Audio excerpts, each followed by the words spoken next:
has the term sight word become so controversial? One of the main problems is the name itself, which reading scientists generally consider to be a misnomer, because we aren't ever reading by sight alone. Well, unless you're a poor reader.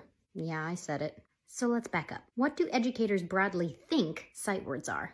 High-frequency words and non-phonetic or irregular words. And what is the conventional approach to these words? Just memorize them, because they either can't be sounded out or they're used too frequently to essentially waste time decoding. Okay, let's back up again and address irregular or non-phonetic words. Many words that initially seem irregular don't stay irregular once kids are explicitly taught more phonics patterns. This word is commonly taught as a just memorize it sight word because of its seemingly non-phonetic spelling. I mean, what's that L doing there? But with just a little explicit teaching of the phonetic patterns and correspondences we see in this word, the letter C says k when followed by an A, O, or U. The letter D says D.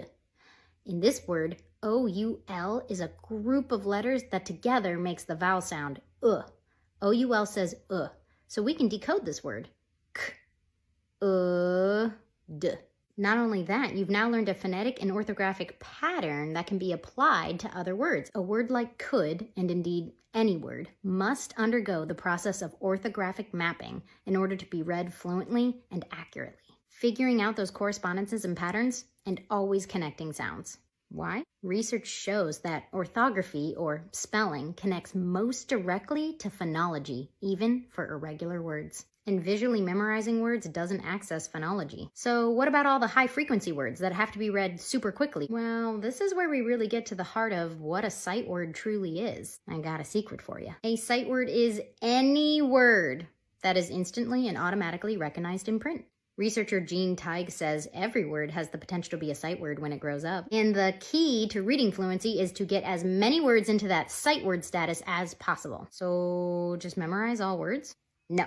Completely inefficient, debunked, objectively poor reading instruction. Then constantly try to sound everything out? That would take forever. Well, yeah, it does at first for a new reader, but repeated decoding allows for an amazing process called fast mapping to occur. Basically, as a word is seen and decoded many times, our brains map its phonetic, semantic, and orthographic identities until they are so cemented the word can be recognized instantaneously. You decode a word a lot, it becomes a sight word. A typical learner only needs about 4 repetitions of a word before it's solidified into word form memory. One of the reasons we've had this process wrong for decades is a lack of research, or rather a lack of access and widespread discussion of the research that showed us what was actually happening in the brain when we read fluently and accurately. Because it's truly not obvious just via observation. Educators were saying things like, "But I don't stop and sound out every word I read. I can read most words instantaneously."